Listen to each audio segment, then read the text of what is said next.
नमस्कार, मैं हूं अभिजीत, आप न्यूज 4 एडिशन पर।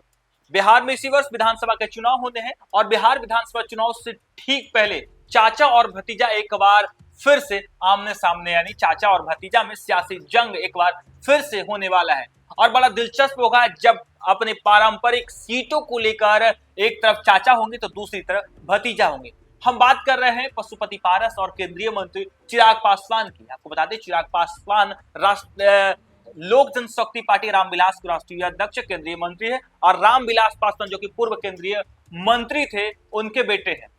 अलौली उनका पारंपरिक सीट रहा है और अलौली से कई बार रामविलास पासवान जो कि पूर्व केंद्रीय मंत्री हैं, वो विधायक रहे हैं। पशुपति पारस पूर्व केंद्रीय मंत्री हैं, रामविलास पासवान के भाई हैं, चिराग पासवान के चाचा हैं और दोनों ने अलौली सीट से विधायक रह चुके हैं। और ऐसे में माना यह जा रहा है कि जब 2025 में बिहार विधानसभा चुनाव है तो दोनों की राहें अलग अलग है। एक तरफ चिराग पासवान है तो दूसरी तरफ पशुपति कुमार पारस, यानी एनडीए की तरफ से चिराग पासवान है तो वहीं दूसरी तरफ महागठबंधन से कहा जा रहा है कि पशुपति पारस के बेटे यश पासवान होंगे।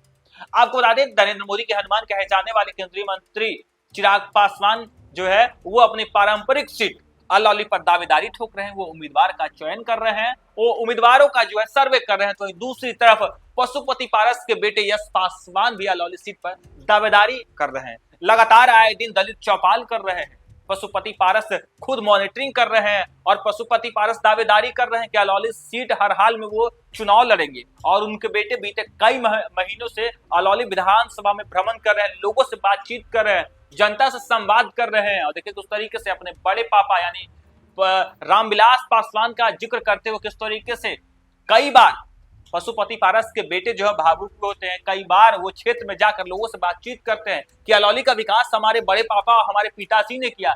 तो वहीं अब जब चाचा और भतीजा की राहें अलग अलग है, तब अलौली विधानसभा 2025 विधानसभा का हॉट सीट माना जा रहा है। बड़ा दिलचस्प यहाँ का जो चुनावी माहौल होगा वो होगा, क्योंकि जिस तरीके से चिराग पासवान केंद्रीय मंत्री हैं, इनकी अपनी अलग पार्टी है, राष्ट्रीय लोक जनशक्ति पार्टी रामविलास है, तो वहीं राष्ट्रीय लोक जनशक्ति पार्टी पशुपति पारस की है। और पशुपति पारस को लेकर कहा जा रहा है कि महागठबंधन में सीटों को लेकर चर्चा हुई है। ऐसे माना यह जा रहा है कि जब पशुपति पारस को सीटें मिलेगी तब अलौली विधानसभा में पशुपति पारस का चुनाव लड़ना तय, यानी पशुपति पारस की पार्टी का अलौली विधानसभा से चुनाव लड़ना तय है। और ऐसे में पशुपति पारस के बेटे यश पासवान लगातार अलौली विधानसभा क्षेत्र में डटे हुए।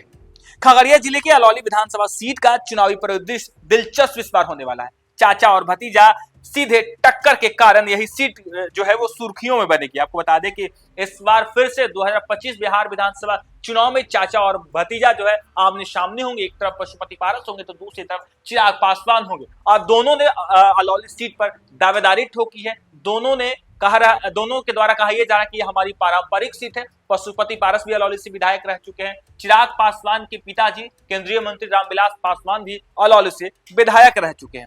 हालांकि आपको बता दें कि पूर्व केंद्रीय मंत्री पशुपति पारस अपने बेटे यश पासवान को मैदान में उतार चुके हैं।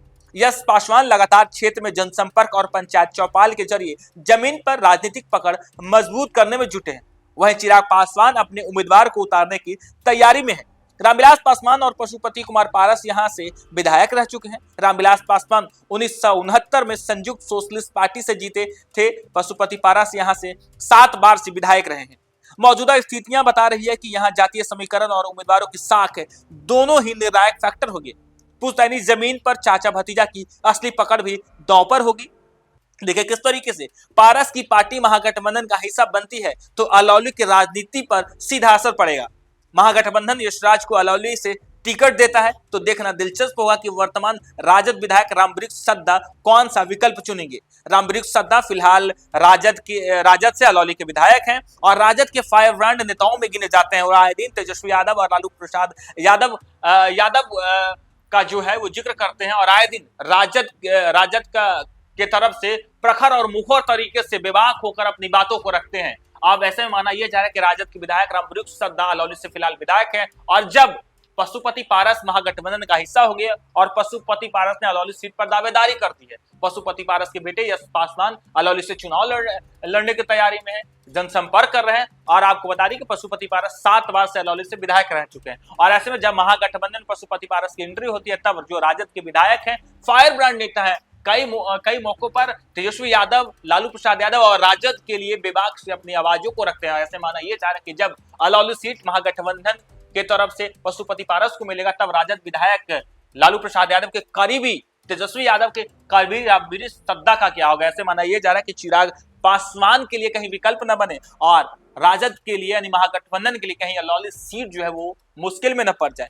आपको बता दें कि जदयू की साधना देवी को हराकर विधायक बने थे रामवृक्ष सद्दा, और ऐसे में इस इलाके की हालात बता रहे कि रामवृक्ष सद्दा को दरकिनार हुए तो राजद कार्यकर्ता और समर्थकों की प्रतिक्रिया महागठबंधन के लिए एक नई चुनौती बन सकती है। जातीय समीकरण की बात करें तो जातीय समीकरण में क्षेत्र की जनता रोजगार, शिक्षा, स्वास्थ्य, बाढ़ नियंत्रण और पलायन जैसे मुद्दे पर गंभीर बहस चाहती है।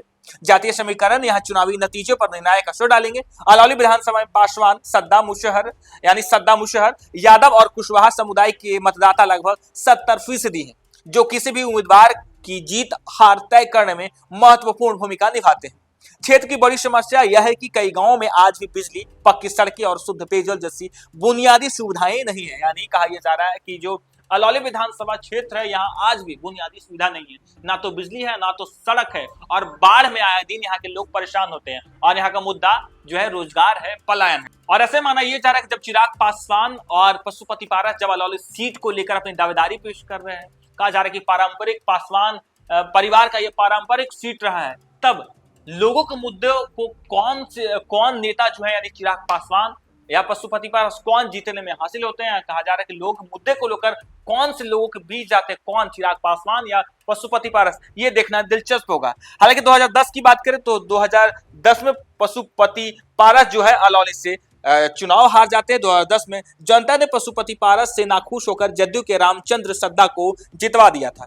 2015 में राजद के सामान्य शिक्षक चंदन कुमार ने जबरदस्त जीत दर्ज की थी, पशुपति पारस को 24,470 वोटों से हराया था। 2020 में चंदन की जगह रामवृक्ष सद्दा को राजद टिकट देती है और उन्होंने जदयू के साधना देवी को 2,773 वोटों से हराया और इस विधानसभा में लोजपा तीसरे स्थान पर है। यदि 2020 की बात करें तो 2020 में लोजपा तीसरे स्थान पर रही थी। और इस बार दिलचस्प होगा जब बिहार में चाचा और भतीजा आमने सामने होंगे, और अलौली सीट इस बार बिहार का सबसे हॉट सीट माना जा रहा है कि एक केंद्रीय मंत्री और दूसरे पूर्व केंद्रीय मंत्री, तो वहीं दोनों चाचा और भतीजा आमने सामने हो गए। सियासी लड़ाई जो है अब एक बार फिर से चाचा और भतीजा के 2025 के विधानसभा चुनाव में देखने को मिलेगा। फिलहाल के लिए इतना ही। आप देखते रहिए न्यूज़ 4 नेशन।